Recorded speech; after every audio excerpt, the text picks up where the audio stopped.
I'm very grateful for Scam, and I will never get tired of it. આટલા બધા દિવસની journey, આ emotional process કેવું હતું આ? શેક્સપિયર નામનો લેખક છે. હા. શેક્સપિયર વિશે એવું કહેવામાં આવે કે એની લખેલી સ્ક્રિપ્ટ ખરાબ કરવું બહુ અઘરું છે. શેક્સપિયરનું નાટક ખાલી માણસ વાંચી પણ જાય ને 10 એક્ટર મળીને તો પણ લોકો ખુશ થઈ જાય. So when you have a greatly written script, well written script, you just have to remain honest and truthful to that. Okay.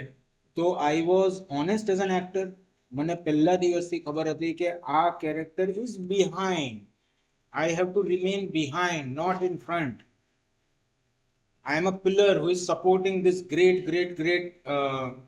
phenomenon which is called Harshad Mehta.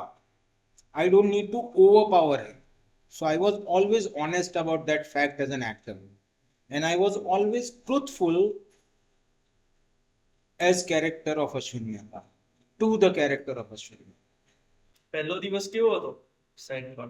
મારી ફાટીને આમ ગુફા હતી એટલે I was so damn scared. મારા પગ આમ થર કાંપતા હતા. એનું કારણ એક તો એ હતું કે I never got away from the acting.